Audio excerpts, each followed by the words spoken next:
Nederlands. Extra Journaal. Vers van de pers.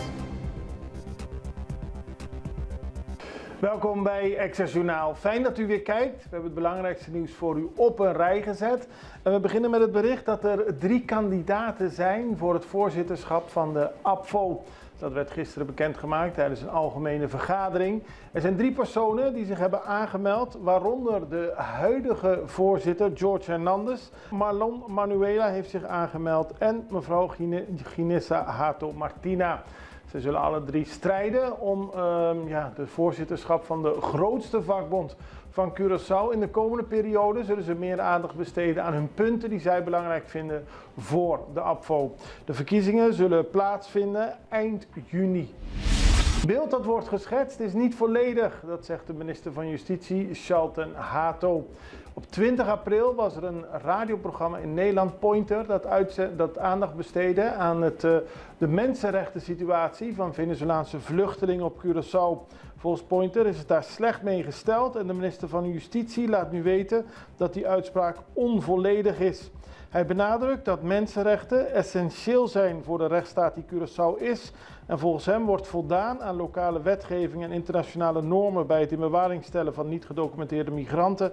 Maar er zijn moeilijkheden, zo erkende hij.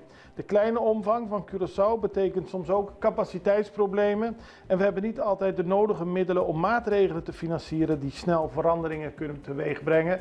Dus de minister zegt er wordt aan gewerkt, maar mensenrechten zijn van groot belang voor Curaçao. Ook wat betreft kinderen die worden opgepakt. Groeitoerisme is wel overwogen, dat zegt de plaatsvervangend directeur van het Curaçaose toerismebureau Hugo Clarinda. Hij reageerde op de groei van het toerisme op Curaçao.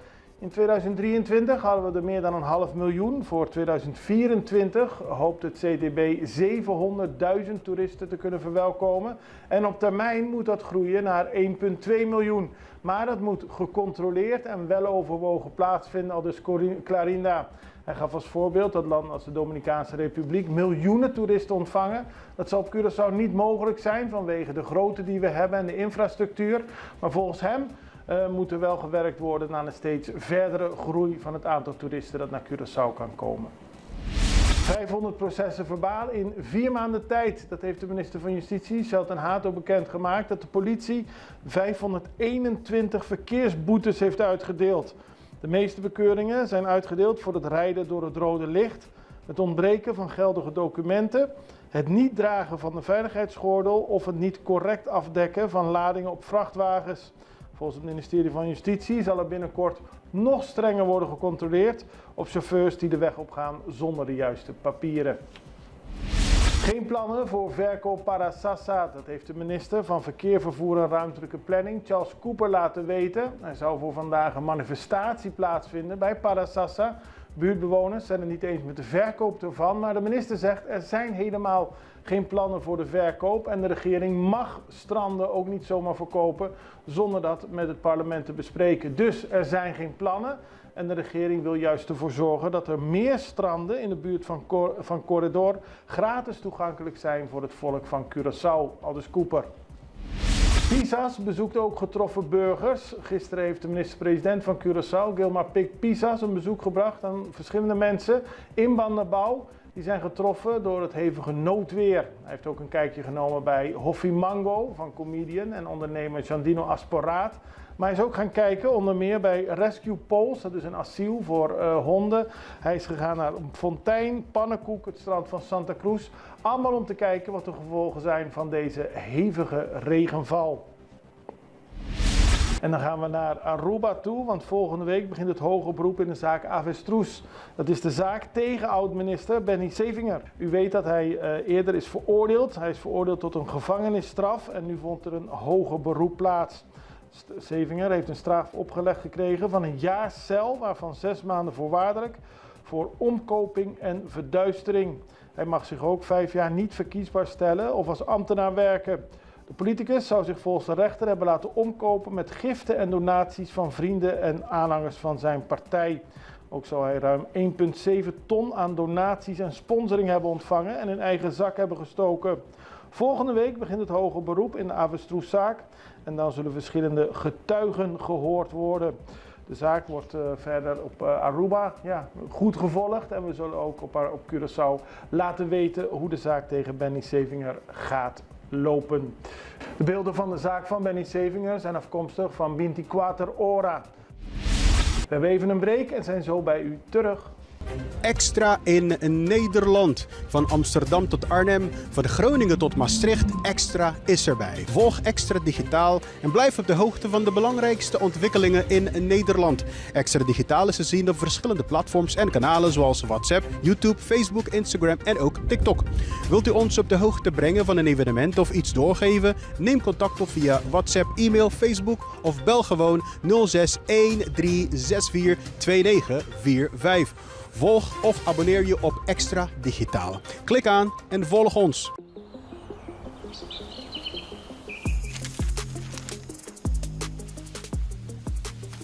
Welkom op Curaçao, een van de mooiste eilanden in de Caribiën. Een ware parel. En het is een eiland waar je van heel veel zaken kunt genieten. Van de natuur, van de zee, van het eten, van de mensen en zoveel meer. Curaçao is een eiland waar heel veel gebeurt op het gebied van politiek, cultuur, sport en zoveel meer. En Extra Journaal brengt het belangrijkste nieuws van Curaçao. Maar we hebben ook aandacht voor al het nieuws op Bonaire en Aruba en op de bovenwinden, Saba, Sint Maarten en Sint Eustatius. En we belichten al het nieuws van alle kanten. Het nieuws is duidelijk, actueel en vers van de pers. Extra Journaal, elke werkdag op Salto. Op Curaçao zijn we de hele dag bezig met het maken van Extra Journaal. Volg ons op je favoriete Amsterdamse zender, Tauro.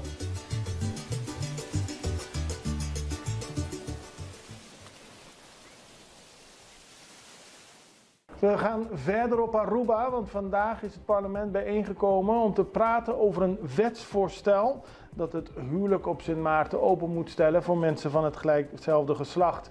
Daar is veel over te doen en de statenvoorzitter zei vanochtend dat er extra bewaking in het parlement is om te zorgen dat alles goed en zonder problemen verloopt. Het is een belangrijke vergadering, zo heeft de partij Raïs gezegd, omdat ze zeggen dat op deze manier wordt gekeken naar de harmonie van onze gemeenschap. Die ligt in handen van het hoogste orgaan van ons land. De partij wil dat Aruba uitstraalt dat het land geen liefde, kleur, geslacht of religie kent, geen onderscheid daarin kent. Alle mensen zijn gelijk en zouden ook moeten kunnen trouwen.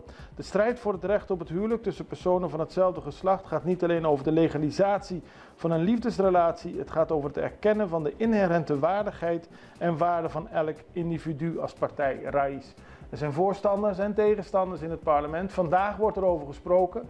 De minister-president van Aruba, mevrouw Evelien Wever-Kroes, heeft eerder al aangegeven dat de daadwerkelijke beslissing eind mei door de Hoge Raad zal worden genomen. Die bepaalt dan of Aruba en Curaçao moeten worden gedwongen het huwelijk open te stellen. Wat het parlement nu doet is hierover praten, maar ze kunnen nog volgens haar geen daadwerkelijke uiteindelijke beslissing erover nemen.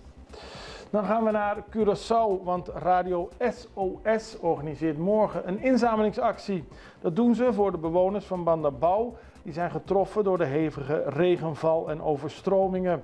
De radio-uitzending met verschillende radiostations, Paradise FM, Hit Radio, 88 Rocorsau, Radioactive en Telecuraçao FM, zullen de hele dag van 7 tot 7 uitzenden in Zambiel.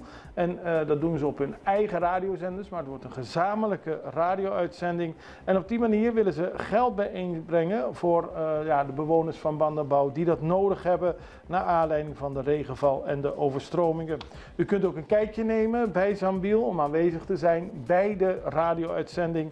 Maar volgens Joris Reer, initiatiefnemer van Radio SOS, is het belangrijk dat er iets wordt gedaan en dat Curaçao laat zien dat ze daadwerkelijk de mensen op Bandabau willen helpen.